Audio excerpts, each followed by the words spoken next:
Upacara sedang berlangsung, pengibaran bendera bintang kejora.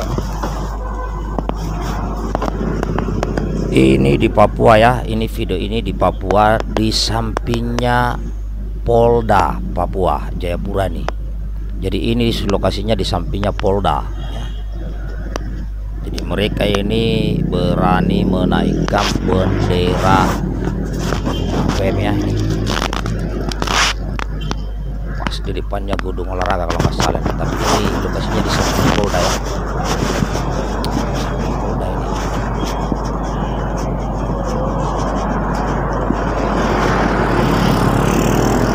Hari ini kawannya siang ini tanggal 1 Desember 2021.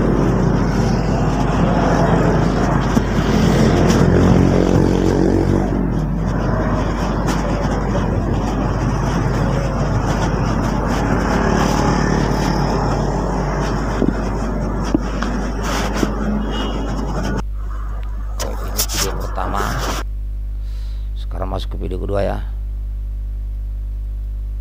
Ini video kedua kawan, sabar, ganti posisi dulu, posisi paling atas.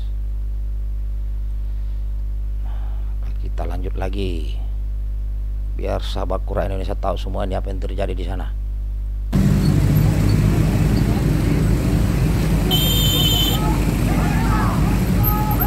Saya pernah di wilayah ini dulu kawan, tahun 2010. Jadi saya tahu betul ini wilayah.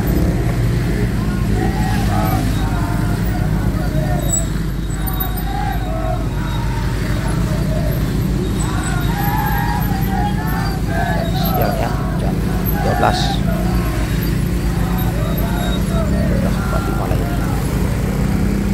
Jam 1.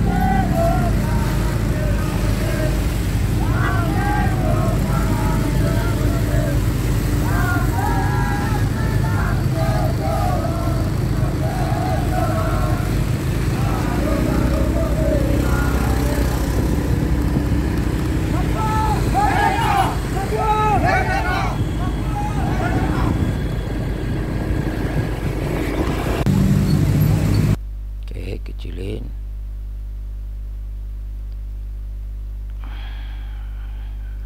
Jadi untuk susunan biar agak tertata kata-katanya, ini adalah 6 orang mahasiswa ya.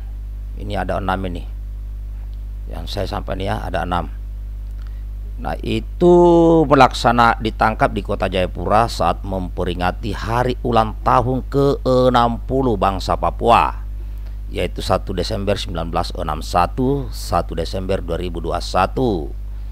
Coba kita perbesar ini, kita bahas ini kawan.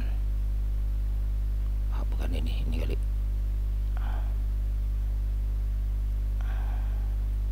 Apa dia bilang? Indonesia segera membuka akses bagi tim investigasi Komisi Tinggi HAM PBB ke West Papua. Itu permintaan dia kawan ya. Sip.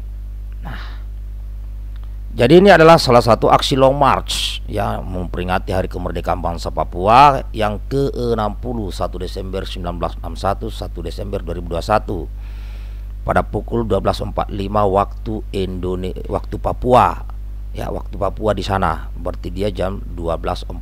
Berarti kalau kita di sini jam 10.45. Jadi orang mahasiswa ini melakukan aksi long march ya. Nama-namanya sudah jelas di situ.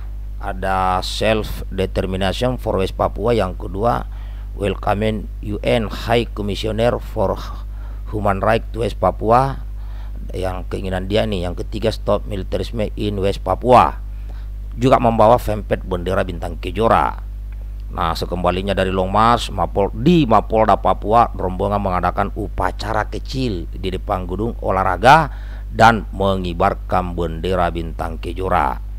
Nah pada pukul 14.15 anggota Den Intel dan Ton Intel menurunkan bendera bintang kejora. Berikut nama-nama pemuda dan mahasiswa, yaitu ada Devio ya, ada situ semua ya. Ada semua, ada Devio, ada Ernest, ada Luis, ada Maxi, ada Ambrose, ada Malvin. Ada semua di sini nih. Kemudian pukul 15 lewat 04 menit waktu Papua, kepolisian Indonesia melakukan penangkapan Nah, ini sudah ditangkap ini adalah saat detik-detik sudah ditangkap sama polisinya. Ini polisinya nih, ya kan? Ini polisinya yang nangkap nih. Oke. Namun sebelum ditangkap, yang nurunkan bendera ini adalah dari Intel berarti dari TNI. Nah, ini dia. Nah, diturunkan ya sama Intel dari TNI. Oke. Nah, saudara-saudaraku, ya, ini saya berbicara di hadapan sobatku semuanya. Ini adalah gerakan politik. Ya, ini adalah suatu gerakan politik. Jadi dalam suatu peperangan itu selalu diseimbangkan, yaitu gerakan militernya, gerakan politiknya. Ini selalu bergerak bersamaan. Siapa yang di bidang politik, siapa yang di bidang gerakan militernya. Samalah seperti kita dulu waktu merebut kembali kemerdekaan. Ya, pada saat merebut kembali kemerdekaan, Jenderal Sudirman itu bergerak di bidang militernya bersama para santri, para ulama waktu itu. Kemudian Bung Karno dan kawan-kawan yang lainnya bergerak di politiknya. Nah, itu sama-sama bergerak. Akhirnya negara kita mendapat pengakuan dari dunia. Ya, itu pasca kemerdekaan. Sebelum kemerdekaan pun sama, yaitu di mana para aktivis, para pejuang terus bergerak, ya kan, secara militernya, dan para aktivis waktu sebelum kemerdekaan juga bergerak secara politik. Jadi memang ini tidak bisa, Papua tidak bisa diselesaikan hanya dengan cara militer atau dengan cara hanya dengan cara mengeringkan pasukan baik dari TNI maupun Polri. Tapi di sini elit-elit politik juga harus bermain bagaimana menyelesaikan bangsa ini agar tidak ada lagi jatuh korban. Kenapa? Berbagai cara dilakukan oleh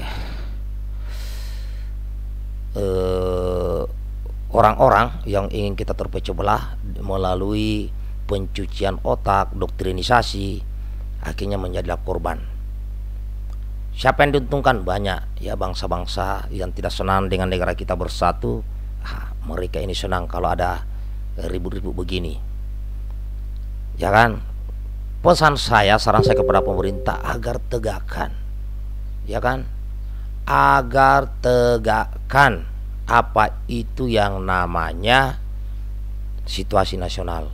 Tidak boleh ada bendera lain yang ingin memisahkan diri dari NKRI yang boleh berkibar di negeri ini selain merah putih.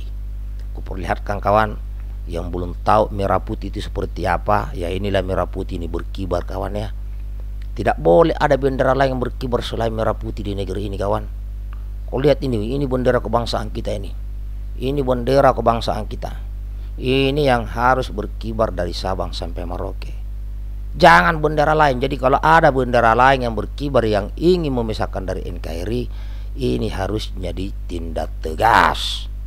Tidak boleh, ya kan? Kita sudah mengatakan negara kita ini adalah negara kesatuan Republik Indonesia. Namun tentunya saya juga berpesan kepada elit-elit politik, kepada pemerintah, agar juga ya adakan keadilan yang merata di Papua. Karena itu bukan rahasia umum lagi. Papua tempatnya emas paling banyak di sana, uranium banyak, tembaga banyak. Harusnya di sana itu lebih mempercepat lagi kesejahteraan warga Papua. Walaupun kita semua sudah tahu bahwa pemerintah sedang gencar-gencarnya membangun infrastruktur di Papua. Nah, jadi kepada rekan-rekan saudara-saudaraku yang ingin memisahkan diri dari NKRI, saya berpesan, ayo kembali ke pangkuan Ibu Pertiwi. Terima kasih, tetap semangat, jaga persatuan Indonesia, NKRI harga mati, Bhinneka Tunggal Ika, Pancasila ideologi negara kita, merah putih adalah bendera kebangsaan kita. Merdeka, merdeka, merdeka. Assalamualaikum warahmatullahi wabarakatuh. Salam, Om Swastiwastu, nama budaya, salam kebajikan. Merdeka, Allahu Akbar.